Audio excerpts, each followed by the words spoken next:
era muy grande y muy blanca. Tenía un aljibe de luna y un huerto con rosales. La casa era muy grande y el quehacer duro y loco. Galerías, desvanes, refectorio, azotea. Pero a mí me sobraba, tú lo sabes, con poco. Un silencio, un rosario y una silla de Enea.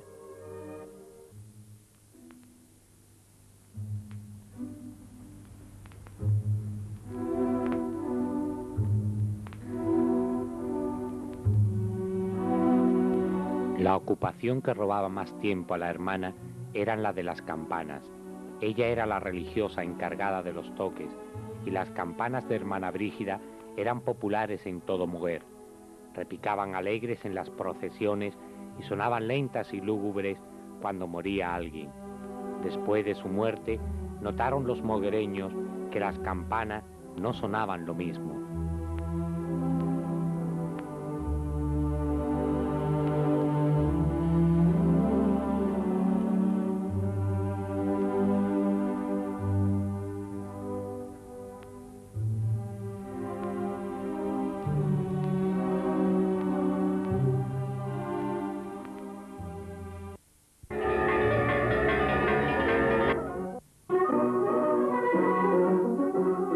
Estamos en el año 1931, año de la Segunda República Española y de gran preocupación para los conventos. Hasta lo escondido del monasterio de Santa Clara llegan noticias de la quema de conventos.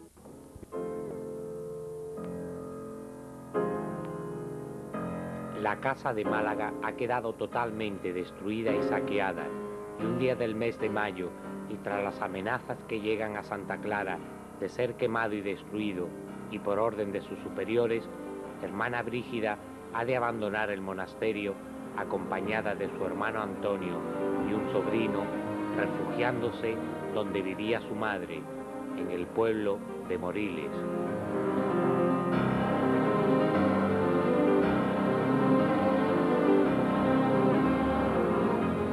El día 27 de junio de 1931 vuelve a dejar Moriles y regresa a la portería del noviciado y a su quehacer de campanera.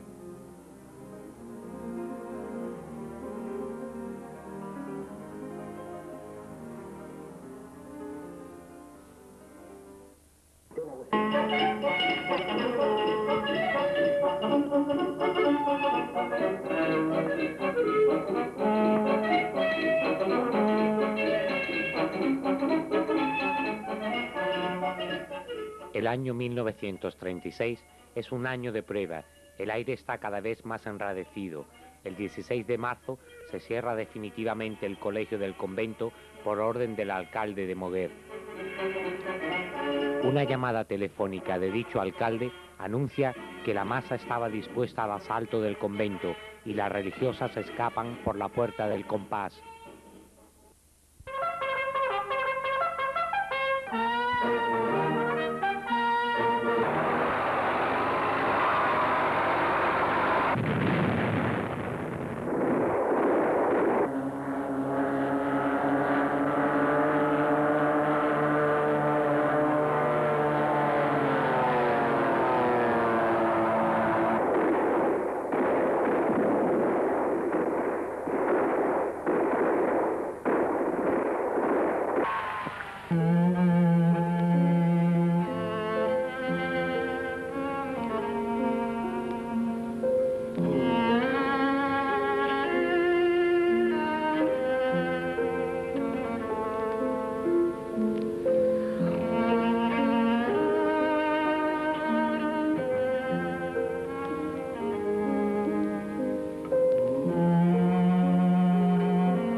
En la casa de don José Ramón Fernández, donde se alojaron las religiosas para salvar sus vidas, hermana Brígida subía con frecuencia a la azotea y contemplaba las campanas del monasterio. Estaban mudas por completo, rodeadas de tragedia y desolación.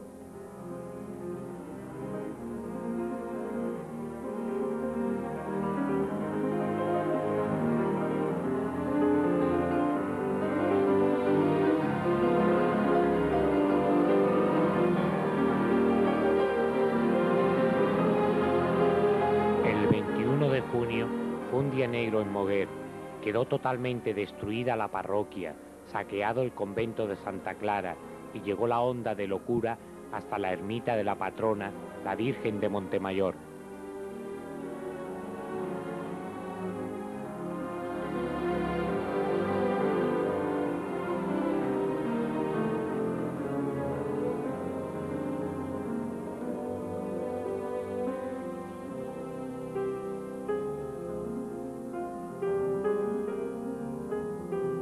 En la plaza del pueblo había dos enormes hogueras donde desaparecieron ornamentos e imágenes.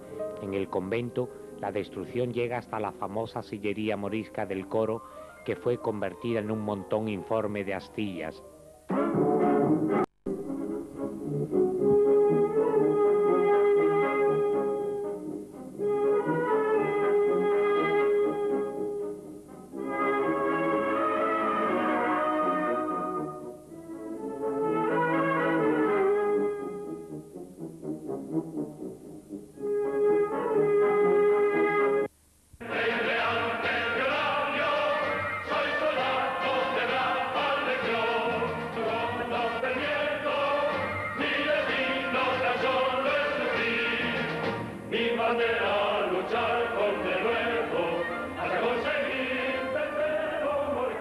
En Madrid, en el día de la victoria.